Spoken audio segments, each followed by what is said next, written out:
That is a never-ending process. In fact, I'm glad Luke drives because on the way here, I'm pecking away on him as we come up. So got that going for me. Well, I got one after, so I'm gonna go ahead and start.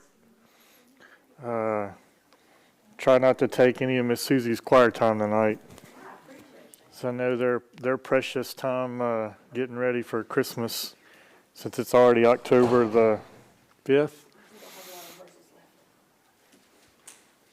Somebody's Carrie that told me like we only have like 10 Saturdays. Is that what you said? 10 weekend? I don't know. Doesn't matter. All right. Well, we'll continue our chronological trek through the New Testament.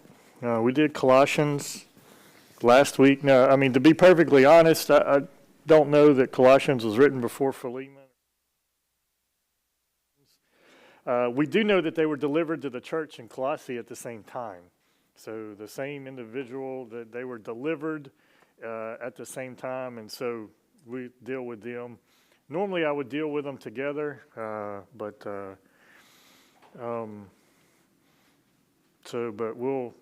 we had our question, and we'll deal with the Roman Empire here in a minute.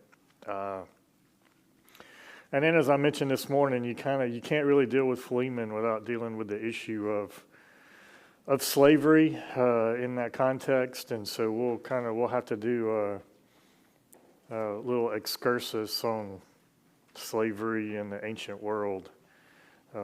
So our three contexts, just always come back to these: historical, literary, theological context. Understanding every passage in light of each of those. Historical, the who, when, and where. Literary, the how it's presented to us. And then theological, the what and the why. And so, which is kind of unique with Philemon, but we'll get into that here in just a minute. All right, so we've consistently talked about two streams of influence kind of coming together for that New Testament world. So on the one hand, you've got that Jewish influences of all that was post-exilic. Okay, so there were changes in what they focused on theologically. There were changes in a lot of things with the destruction of the temple and the establishment of the synagogue, and there was the oral tradition of the law and the rabbinical interpretations of the law. The intertestamental writings, scribes, the rise of the scribes, and then the Sanhedrin, the sectarianism within the Jewish community, then the lingering effects of the Maccabean revolt, and you superimpose the effects of the Maccabean revolt over the top of the Roman Empire that we'll talk about here in just a minute, and you'll kind of see in some ways what had set up their expectations for who the Messiah was going to be and what he was going to look like. But critically, for the broader context also, we've got kind of the Greco-Roman world. And we say Greco-Roman because even though Greece's rise to, Alexander the Great's conquests were only over a few years. It wasn't, but a few years that he conquered from basically the Greek peninsula all the way to the border of India. And so, that spread a lot of Greek culture, Greek writing. Greeks continued to flourish in that in many ways, and a lot of what we read from them philosophically on rhetoric. You think about Plato and Aristotle and Socrates, and just all kinds of ideas and things that come out of the Greek culture that are still influencing us in the West today. So they didn't just linger into influencing Rome; those influences have lingered through today. But we talk about Pax Romana. We'll get to that in just a minute. This advanced transportation and communication system of the ancient world, these cosmopolitan cities, and then how Christianity was received, then persecuted, and then received again and then persecuted again, and was off and on persecuted throughout kind of the Roman Empire until it became the official religion of the Roman Empire for a while, before there was one final pagan persecution in the 5th century. But then we had this advanced judicial process of Rome, and that's probably one of the things we have lingered the longest from the Romans as far as affecting us, would be their legal system. And so I got the question. I want to kind of back out of that for a second about the Roman Empire and kind of what was the fall of what was responsible for that. So I kind of you can't really talk about the fall of it without kind of talking about the whole thing of it. So we're going to do a very brief, okay, because we're talking about like 1,500 years of history. So we're going to do a very brief, just kind of overview of the Roman Empire, because that is significant. So we'll look at it this way. So Rome, if you've watched Gladiator enough, Marcus Aurelius, right? Rome was a republic once, right? And so there's the Republic of Rome, there's kind of pre-Republic, Republic, then late Republic, and then there's the empire itself, and then kind of late empire. So we'll kind of walk through those. So the pre-Republic, we don't know when Rome was founded. So there's a whole lot that's written by Roman historians about the rise of Rome and its greatness and everything. Problem is, those guys weren't biased, right? And those guys were also writing 500 or 600 years after the fact. So it gets really hard to determine guys writing 1st century BC about the history of Rome from 500 years ago about what's tradition and what's actual history. Okay, so we have to kind of piece some things together. So it's tough to separate some of that. Varro claimed that Romulus, that's kind of the most common version of it, founded the city of Rome in 753 BC. Archaeology actually dates the settlement a little earlier than that, to the end of the Bronze Age, about 1000 BC. So Rome, the settlement at Rome, been there a long time. Early on, it was an elected monarch with a council in the form of a senate. So from the very earliest phases of Rome, dating all the way back, we're talking 753 BC. So we're talking 500, 600, 700 BC. So what's going on in Bible terms here at this same time? These dates that we're all supposed to know. So what happened in 722? The northern kingdom was exiled by Assyria, right? And then 586, the southern kingdom we're talking about the same time that these empires of Assyria and Babylon and Persia, the Neo-Babylonian Empire, and then Persia afterward, and then eventually Greek. So all that history is going on while Rome is over here kind of building. Right? And so very early on, you have this strong rule with some form of a senate. Now, originally, it was kind of the male heads or elders of prominent clans. And then there was a civic council of just kind of the official citizens of Rome. So they almost had like a legislative and executive branch, if you will, from the beginning, which is interesting because that would come into play throughout the history there. So there was a group that came into prominence in about the 6th century BC, and they developed into, and then the city became really the city-state of Rome. When you think about it, it was the rise of those city-states, which we recognize from the rise of Greece and the Greek city-states as well.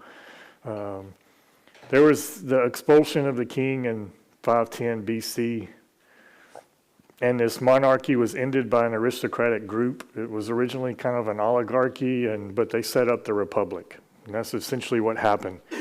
The king was replaced by 2 magistrates that were elected annually. They were, I think they were elected by the Senate, so the Senate became the real power of government.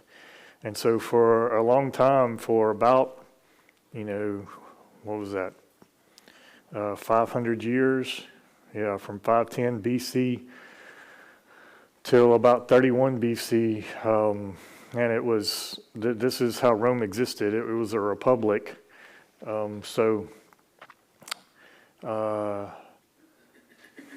Gradually, Rome began to expand its power, and it unified the whole peninsula by 270 BC. Everything south of Rubicon was united as one kind of central entity, I guess. Then they began to, once the peninsula was united, they began to expand outside the peninsula into Macedonia, Greece, through a series of 3 wars between 214 and 167 BC. What else was going on in 167 BC? This is not one of those dates. It's just one of those things we covered over here in Judah and Judea and the temple. Is the Maccabean revolt, right? And the John Hyrcanus and the Maccabean revolt, and the desolation of the temple, and then the revolt that grew. All that. That all took place in about 167 BC. So, but while that was going on in Judea, Jerusalem, there was a series of wars that had been expanding Rome's influence into what would become what we know as Macedonia or the Greek Peninsula. And then the Punic Wars, a series of wars down that eventually took North Africa, and the famous fall of Carthage, which gave Rome control of the Eastern Mediterranean, which was critical to their power. So basically everything from, if you drew a line from Rome through Sicily down to North Africa, everything to the east of that, Rome maintained control of from the seas. And so that was important for trade and for the expansion of the empire. And so it gave them control of the Eastern Mediterranean. But then there was some destabilization that took place late in the Republic period. So we're coming up, close to 100 BC, 200 to 100 BC. There was competition between social classes. There was this growing urban poor that was making ever increasing demands. It was basically almost like a welfare state. And so they were looking to the state to provide everything for them. And so wealthy classes are trying to maintain their wealth and status while trying to keep the uprisings from happening, because the population was demanding, health care and food and all the other stuff like people demand today from the government. So there was lots of political unrest due to the inability to administering the empire. So the Senate, for all of its strengths, had some weaknesses, and trying to make decisions that need to be made in order to administrate a massive empire like that becomes rather cumbersome when you've got to get a group of people to agree on what to do or not do. Okay, could be like running a church with 20-something committees. I don't know. I haven't heard that, but it's one thing. But I digress. Autocratic and corrupt provincial governors. So you had governors that were out there kind of doing their own thing. You had allies who were demanding citizenship, and they would say, hey, make us official citizens and give us power, or we're going to withdraw. Then there were German tribes to the north and other threats to the east, and that was important because those German tribes never went away. The entire time of the Roman Empire, those German tribes to the north were kind of the thorn in their side, if you will. And then the Senate ultimately had too little power to deal with it all. So there was a series of civil wars. The first against those trying to leave the Republic, and then the next 2 were for political control, including Caesar against Pompey in the 40s BC. The military was transformed from mandatory to voluntary service with allegiance to commanders. So this completely changed the Roman military, because now that each unit had loyalty to its commander, which made the commander of that unit extremely powerful politically, because he held the influence and sway over that, and they were serving voluntarily. So you could see how the dynamics of all of that changed rapidly. Now, I go into Pompey just a little bit here because he's the most influential on the Bible and on the biblical history of Rome. He was a great battlefield commander. He was, like many great battlefield commanders, he was not a very good politician.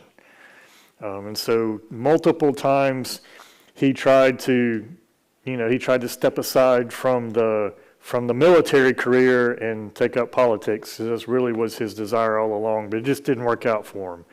And so every time it was kind of a colossal failure. He was repeatedly called upon by the Senate to quell various rebellions and outbreaks.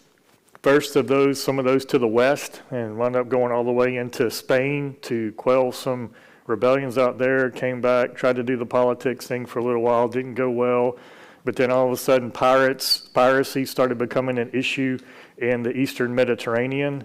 And so they called him up to go out there and to squelch all of that, which he did. And in doing so, that's where we get into Judea and Jerusalem and all of that. But he was just never able to figure out how to negotiate the politics of everything. But in 63, 64, 63, somewhere around in there, BC, became involved in struggles between the Hasmonean, Aristobulus, and Hyrcanus.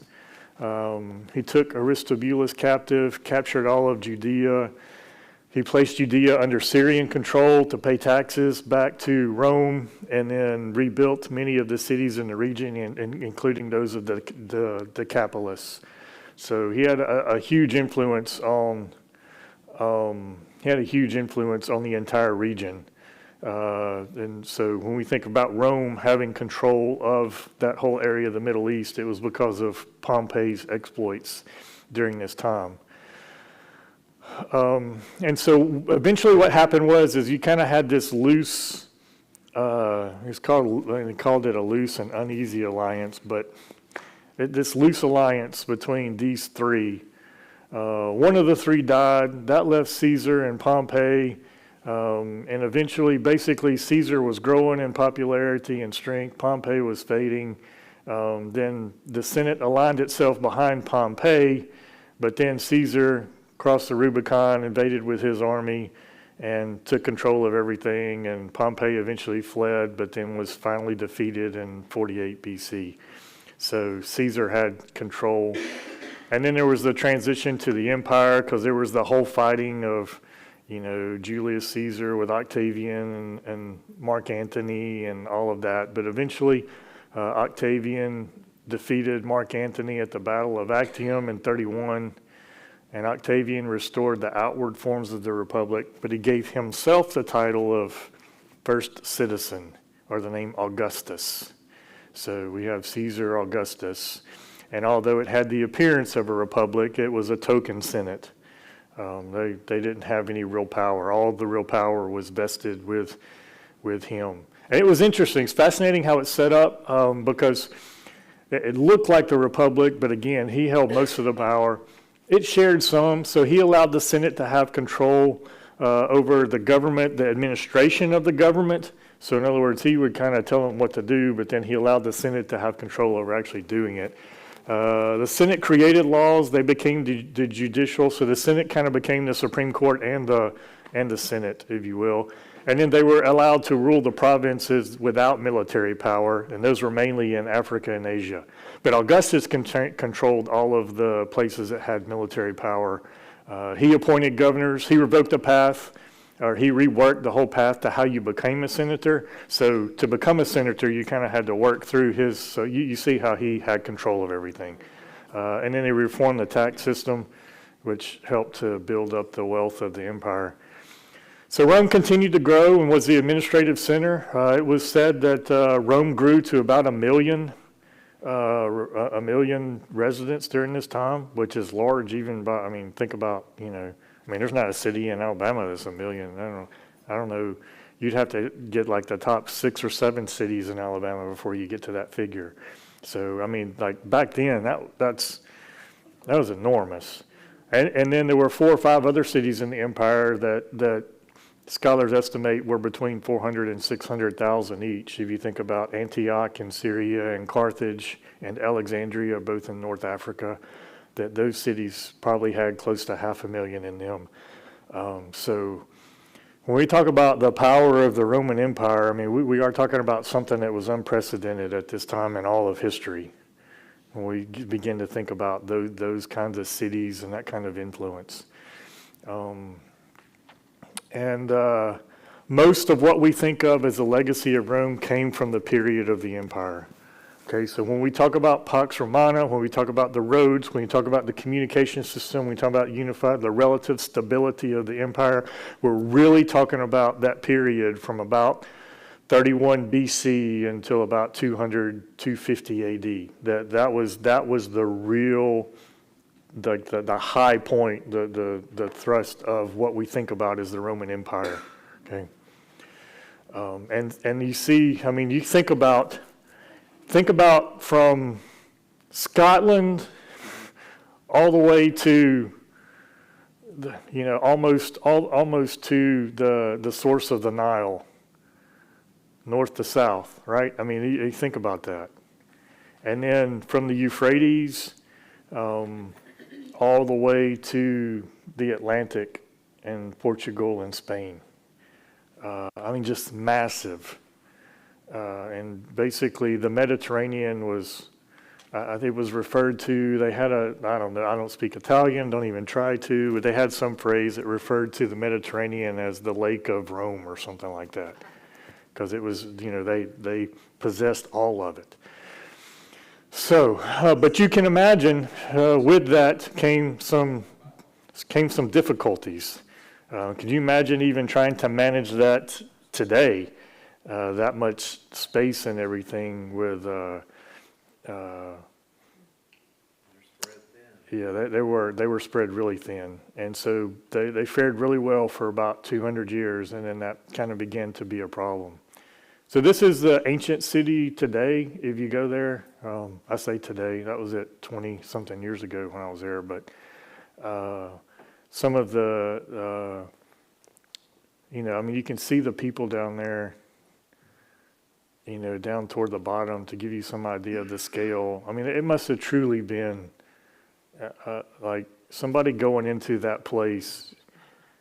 Like, it's hard to describe really kind of the marvel that it was, how intimidating it would have been to think about that.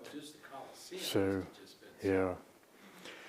And so eventually what happens was there was increasing instability. So there was a succession of emperors rapidly, okay? So we had, rather than having emperors that ruled for 30, 40, 50 years each, and just a few of them, you had within a few years, I think at one point there was like 9 and 7 years or something. I mean, I don't know. It was like, I don't know. Don't quote me on that. Are we streaming? Okay, well, just disregard that. So, but it was really just rapid turnover type stuff, and so that was, and it was never because like emperors weren't dying of natural causes, okay? So there was the loss of control of the territories kind of on the fringes, and then Aurelian regained the territory in 270 to 275. Then Diocletian reestablished stability. But Diocletian also divided the empire kind of east-west in an effort to kind of maintain control of it, which was initially good, but over the long haul became kind of a hindrance to the empire as a whole. Constantine finally reunified the empire, and so Constantine, I read one scholar, and I would agree with him, that said Constantine basically bought the empire an extra 100, 150 years with what he did. He reunified the empire, brought back some stability, but he did move the capital from Rome to what became Constantinople, Byzantium, what became Constantinople. And then, of course, we're familiar with Constantine, is that Christianity became recognized. So there were a host of economic and social changes that became the precursors to the feudalism of the Middle Ages that they were beginning to develop. There was a regression toward the agrarian society, as there had to be, because there wasn't, where do you get enough, where do you grow enough grain and transport it and bring it in to feed 1 million people for a year?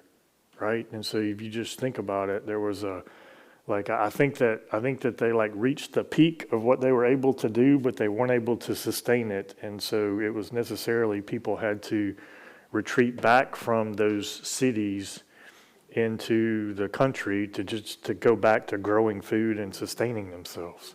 And that's an oversimplification, but it's the cities on the frontiers actually grew because the resources were being pushed out of the center of the empire to the edges to try to strengthen those edges.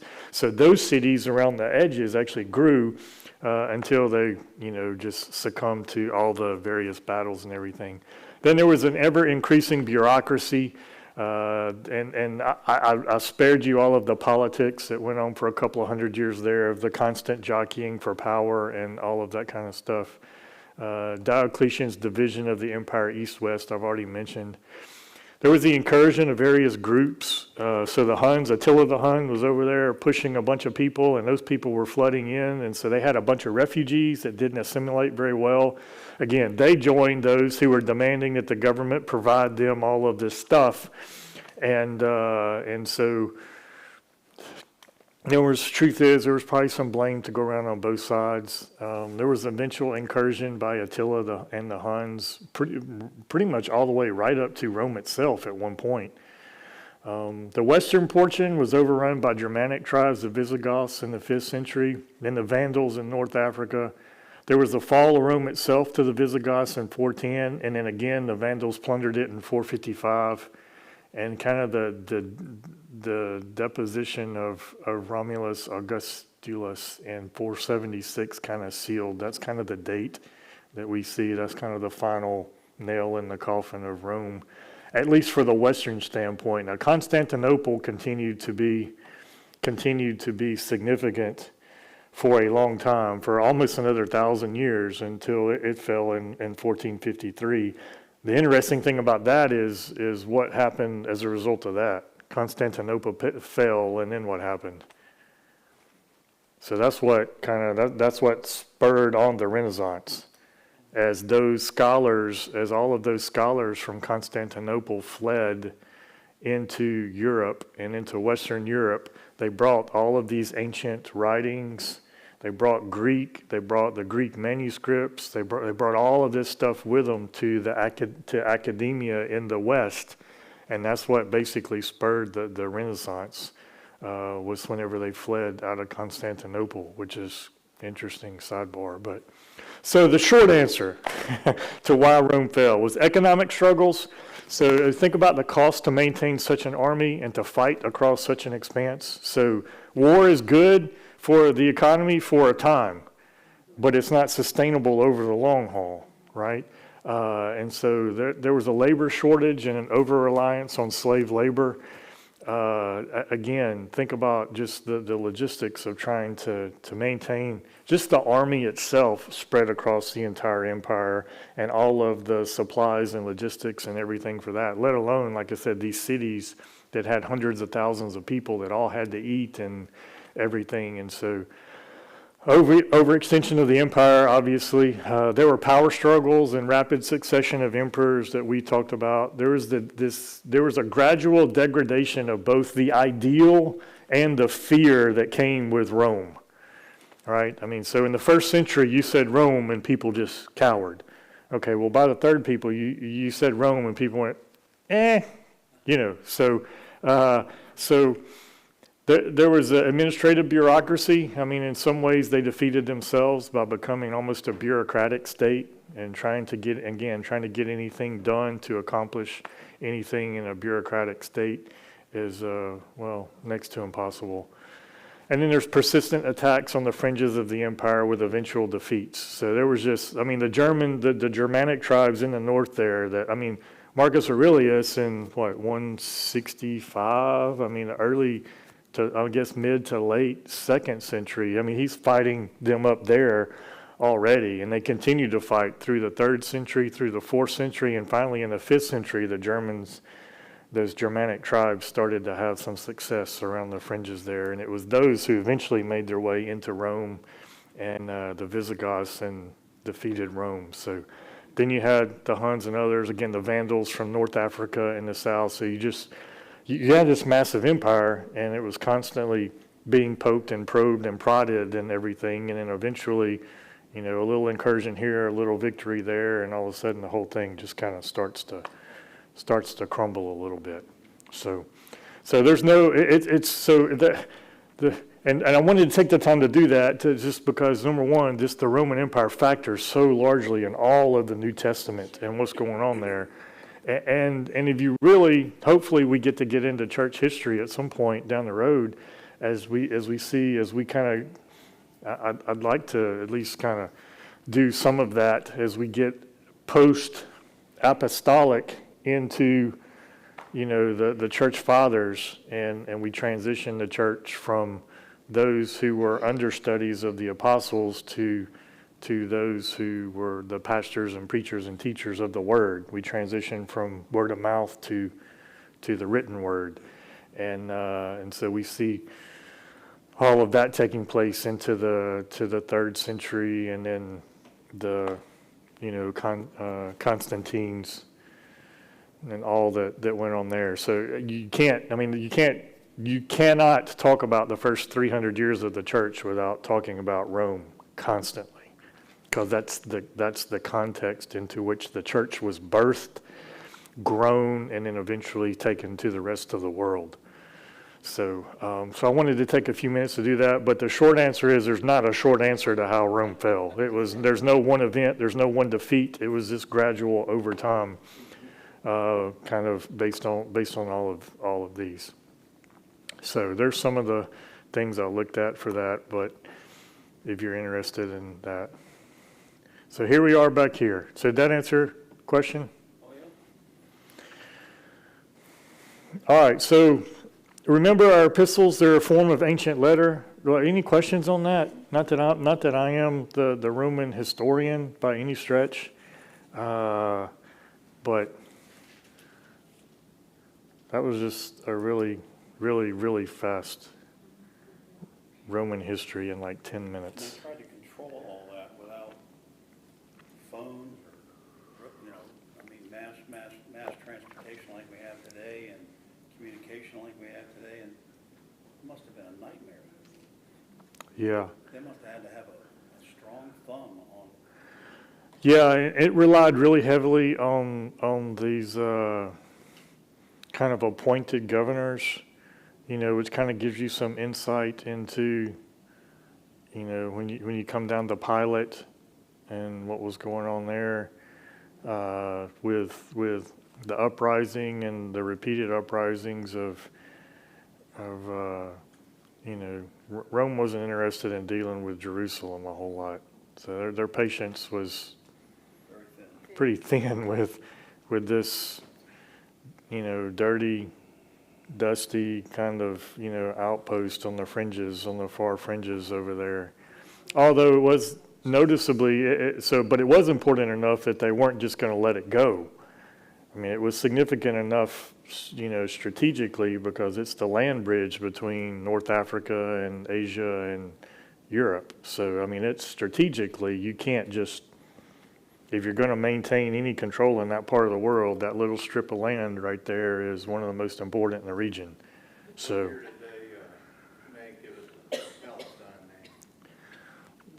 so that's a recent development. I mean, that's within The that. Romans, they did that like 100 AD, just to stir the pot. Yeah, I don't know the history of that myself, so I'd have to, I'd have to defer on that one. I took a trip to Israel and got to go to Masada. Mm-hmm. They encamped Masada for 3 or 4 years. They kept the army around Masada. It was 4 years, 4 years. and they built that siege work all the way up to the top of that over like 3 years, and then they finally breached the wall and everybody was dead.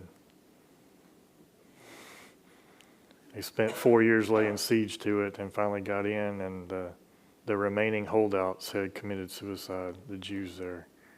So that's why to this day, the Israeli Special Forces, that's actually a lot of their officers, their commissioning ceremony is, they run up Masada and it's never again. That's the cry. So,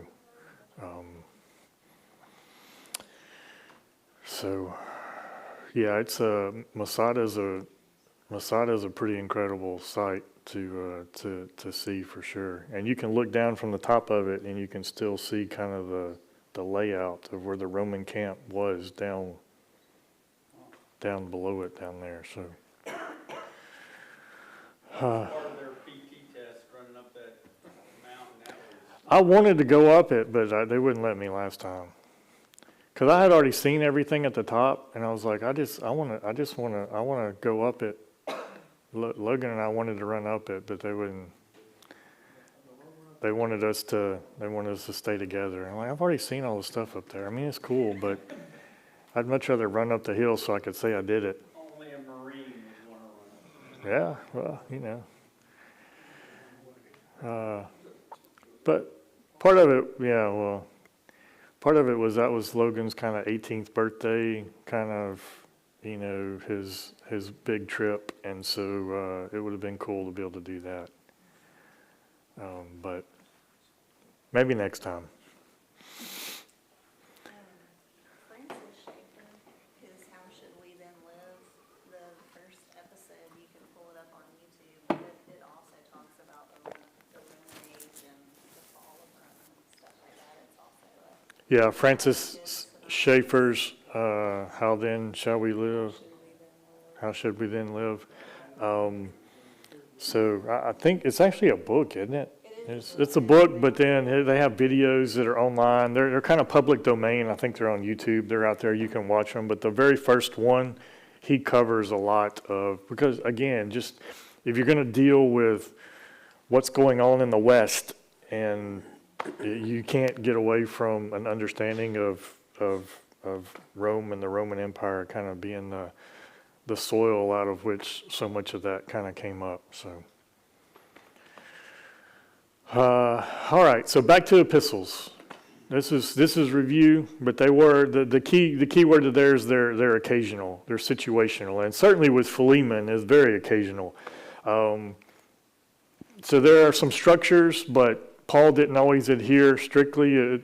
The structure wasn't driving it, the content was driving it for Paul for sure. So he often took liberties with that, and there were different rhetorical elements that were included into it. So we got to read them in context, read it as a whole, which with Philemon is really not hard because it's just one chapter. It's not even one chapter, so, well, I mean, you can't not have one chapter, I guess, but it's not multiple chapters. So Paul, along with Timothy, wrote Philemon. It's accepted by most critics, and it's really too short for anybody to make an argument against it. So a lot of the arguments against whether Paul wrote some of these things or what they do, or they look at all these computer models and various things, and they say, you know, people consistently use certain words and phrases and how they talk and write, and say, well, Paul used this here, but he didn't use that there, and they try to do all this kind of stuff, and it just, Philemon's so short, it doesn't allow them to do anything to that, to critique it really in any way.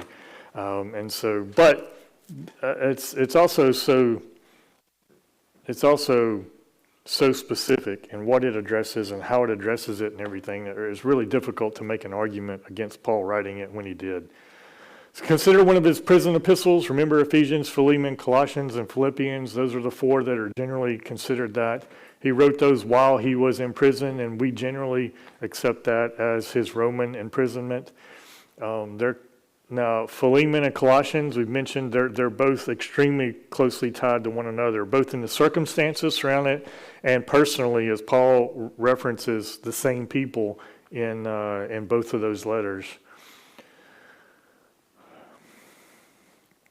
So we think Colossians and Philemon were both basically written in the same time and place, sent to the same place, carried by the same messenger. Of the 6 companions, Paul, who send their greetings in Colossians, 5 also send their greetings in Philemon. excuse me.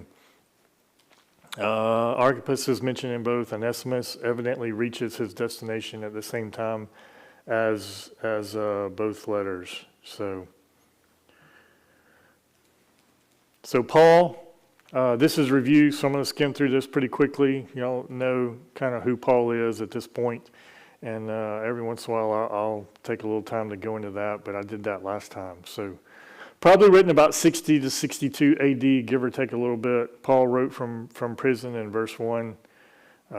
Depends on which imprisonment, but we've talked about basically the Roman imprisonment from last week. It's most likely because of the size, distance, circumstances. And we have Luke with Paul in Acts 27:28, and Luke is mentioned in Colossians 4:14 and Philemon 23.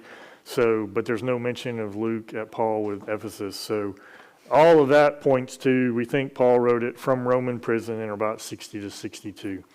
Who did he write it to? Well, this is one of the two truly personal letters in the New Testament. It was written to Philemon, to an individual who is a Gentile believer in Colossae, and he hosted the church in his house. So he was the host of this church there in Colossae. Paul further commended the letter to the whole church, presumably because the response by Philemon would affect the whole church. You know, obviously, if Philemon rejected Paul's exhortation and letter in this, then that was going to have consequences on Onesimus and his connection to the church, and possibly even the church meeting at Philemon's house. So eventually the letter went just not to Philemon, but to the whole church. So it's clear that the purpose was to urge Philemon to receive Onesimus back. Onesimus was a slave who had absconded with his master's money. So he basically saw an opportunity to take a big chunk of money and decided, now's my chance. You know, I'm going to take it. And so he grabbed a bunch of money and fled. Now, you know, running away as a slave was certainly punishable by death, as was all sorts of other things that Onesimus probably had done at this point. But Onesimus had somehow, we don't know how, we don't know if it was circumstantially, we don't know if he sought Paul out, we don't know, you know, we're left filling in the blanks on some of this stuff. So, but eventually Onesimus came into contact with Paul. Paul led him to the Lord and sent him, and was going to said, okay, now that you are a follower of Jesus, the right thing to do to be a peacemaker, as we talked about this morning, is to go back and to reconcile this relationship. Okay, which, as you could understand, being Onesimus is kind of like, are we sure, Paul? Is there not some kind of other way we can do this? Like, you know. So yeah. So all right. So inevitably this comes up, because as we talk about Philemon, as we talk about this whole issue of slavery, so which is probably one of the biggest contexts of this. So the challenges of talking about slavery in the first century, because first of all, this slaves, servants, however you want to categorize them, as you see bullet point 2, it's difficulty in even getting a consensus and defining it. All right. So, but slavery as a concept, it varied greatly across ancient cultures, and it varied greatly even within certain cultures. So if we just take a snapshot of Rome, of the slaves in Rome in the first century, okay, you're going to have everything from slaves who were actually like public officials, who were like administrators in towns and things, that had basically enslaved themselves to the community in a way such that, but they were extremely well off. Okay, much more well off than a lot of free people would have been. But then you also had slaves at the same time in Rome that were much more like what we would think of in chattel slavery in southeastern U.S. in the 17 and 1800s, and those were your common laborers who were working in mines and agricultural fields and things, and they were the slaves that you think of slaves. And so then you had all sorts of points in between.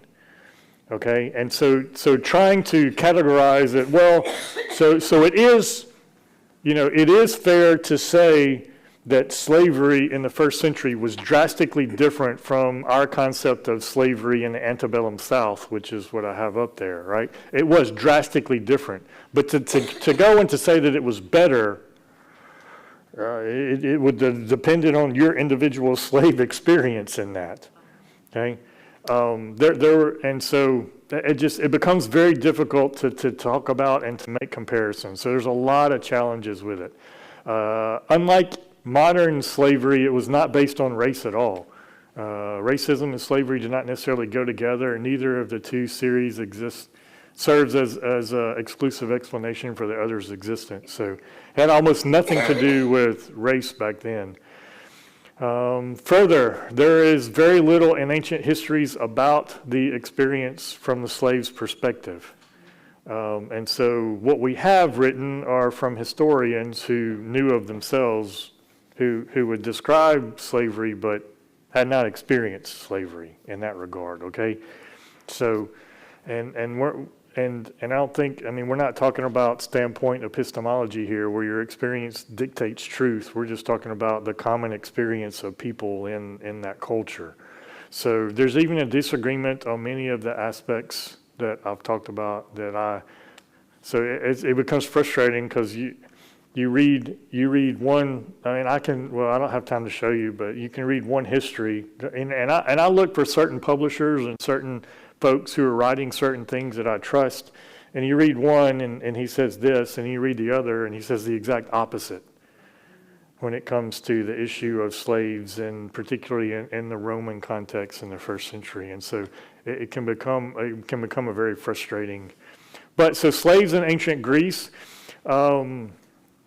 differed markedly from slavery in Roman times. So Athenian freedmen were denied citizenship, and thus, unlike their Roman counterparts, they couldn't run for office. They were ineligible to serve, and in a lot of capacities, they were forbidden to own land and from getting mortgages or loans.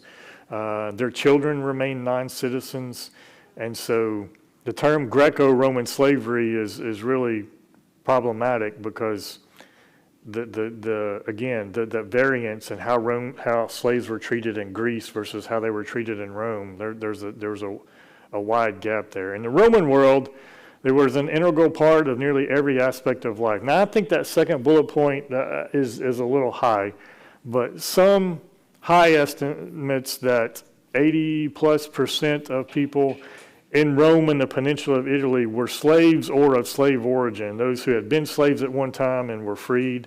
Okay, now again, it depends on who you read, because some claim, well, I'm getting ahead of myself. So other estimates vary from 16 to 33% of the actual population at any given time. So if you take that snapshot at 1 year there, depends on which scholar you read, anywhere from 16 to 33%. So about a fifth to a third, depending on how you take it, of the population would have been slaves. So was the only two options citizen or slave, or was there other forms? No, there were other, within the Roman Empire. So you had Roman citizens, you had non-Roman citizens who may not have been slaves, and then you had slaves. So there would have been probably a third category in there. So Jews would have fallen into both of those last two categories, because Jews in Jerusalem, Judea during Jesus' time would not have been Roman citizens and would not have been slaves. However, after the 70 to 74 AD, the fall of Jerusalem, tens of thousands of them were transported back to Rome as slaves, and so they became slaves. How did Paul So- obtain his Roman citizenship? What's that? I covered this earlier. Paul's father was a Roman citizen. Yeah. That's what you said. Yeah. Sure. Yeah, it was, His father was, correct. he was born, and he was born in a Roman city. So those who have been born in that would have been citizens as well. The Jews used to enslave their own people. You could willingly go into slavery to a Jew. Yeah, so in the Old Testament, you could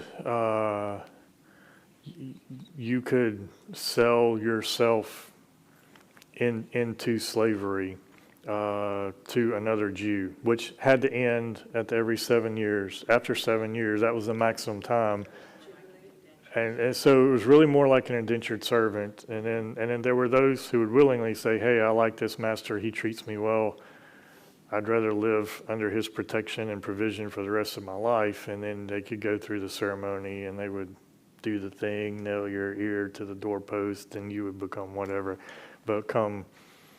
a permanent servant, household. A lot of those household servant, the household codes, the slave codes, and various things, those would have been in that, but much more Old Testament, much more probably Old Testament than New Testament. The closer we get to the New Testament, the less that was an issue and the more slavery like in the Roman world was. Was much of the military slave? Depends on who you ask and who you read. You think about the gladiators, Yeah. So again, it's really hard to say, but I don't.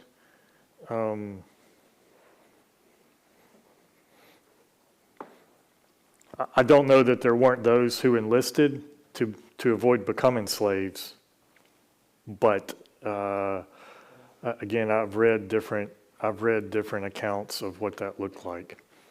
So. Pastor, what do you know about slavery today? Where is it prevalent, or is it still prevalent anywhere in the world? Again, depends on who you depends on who you read, so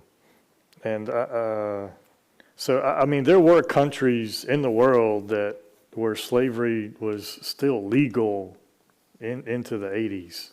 Now how much it was actually practiced in those. The sense I get is that as you read and look at it, the sense I get is that there's very little overt. It's kind of underground, so it's more people who you think about human trafficking and sex trafficking and that kind of stuff. That stuff is still highly prevalent in parts of the world where poverty is. Where poverty is on a level that we think we have poor in America, but we don't. Not like that. Not like places where missionaries talk about going and walking through villages and recognizing that there are no girls in this village under a certain age. They've all been sold into, and they're not being sold into sex trade. What they're being tricked and sold. They think that they're selling their daughters and giving them an opportunity to go to town to get an education or whatever, and then they're taking them and they just never see them again. And that's happening all over the world in places. I mean, the human abuses, but no one is traveling to any place in the world right now and gathering up 100 people and then putting them on an auction block and selling them off in that regard. Okay, so that's again we get into definitions. How do you define? Is someone in that case, are they a slave, are they a prisoner, or are they, whatever, both? I don't know. It really doesn't matter.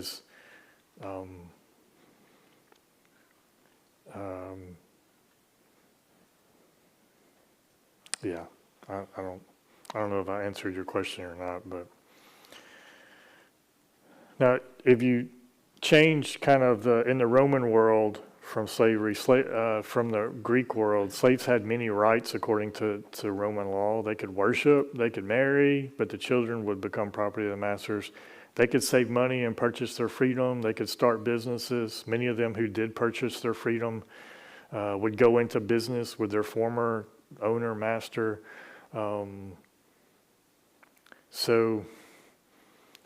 Only very early in the Republic was slavery the result of debt. They're primary prisoners of war. in the Republic. So a lot of Roman slavery came from captured people. Okay, so as the Roman army went out, captured lands, they would bring back thousands of slaves, tens of thousands of slaves. Well, as the empire grew and then finally stabilized, well, that's one of the challenges was that led to their labor shortage, was that they were no longer acquiring slaves. They were no longer conquering people and bringing those people back to serve as slaves. And so you had those who were born as slaves, but I don't know that birth, what would you call it? Birthright slavery? That's probably an oxymoron, but has never been able to replace a slave population. Okay, because not all slaves are getting married and having kids and all of that stuff. So, Except for Israel and Egypt. so what's that? Except for Israel and Egypt. Well, yeah, obviously, in that. No. Other scholars maintain that the war continued to provide so it depends on who you read in that. So this is what they did. They did everything. They were everything from philosophers and teachers to farmers and laborers. So again, varied very widely. So they could purchase their freedom. Cicero wrote something, and he was using it as a political argument. It was a rhetorical argument, and some say that it should not be applied, but some say because he wrote this, that this must have been a common thing, that slaves were to be released after 6 years, so basically in the 7th year. Some claim that all slaves were set free in Rome by the age of 30, but others say that that's not true, that most remained slaves for their whole life. Those who were set free perhaps went into business. They were such a large segment of society that Caesar Augustus established laws about the age and number of slaves who could be set free. So they were a sizable component of. And at one point in time, there was a law that was proposed for slaves to identify themselves because runaway slaves were such a problem. But it was actually defeated in the Senate because they were afraid that slaves would figure out how many of them were slaves and would figure out, oh, we're the majority here, so we can do whatever we want. And so that was defeated, just as a side note, but interesting. So there was some selling of the self or children into slavery. Again, scholars disagree on the extent to which this took place. Some would claim that slavery was much more economic in a place. So to back to the point of Israel, that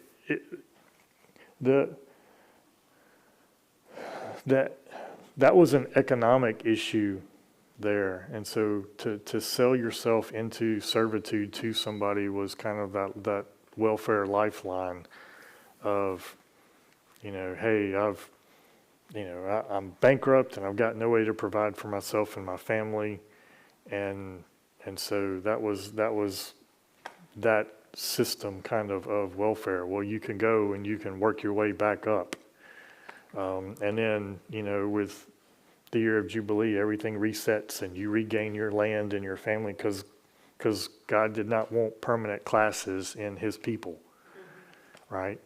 And so now the truth is the Bible only addresses slavery tangentially, but there is no doubt that the church was filled with both current and former slaves. Jewish slaves had been brought to Rome by the thousands by Pompey, and then later during the revolt in 66 to 70 AD. So just really quick, because it's a short letter, and so this is obviously short. The epistle is very occasional. It's the shortest of Paul's letter. It's extremely delicate if you think about what he's trying to do here, because he's trying to address this without really looking like he's taking sides with either Onesimus or Philemon, right? He's appealing to both of them as brothers in Christ to address this as now brothers in Christ. So Paul is asking for forgiveness for this crime and kind of explicitly for Onesimus and kind of implicitly for himself for harboring Onesimus in a way, if you think about it. Now he doesn't state that, but it's kind of it's implicit in that, right? So Gundry noted that he wrote the letter with great tact and Christian courtesy. So there's a salutation, there's a praise and a thanksgiving to Philemon for who, for what he's heard about him and the work that he's doing, his appeal, and then personal word and greeting. It's only 25 verses there.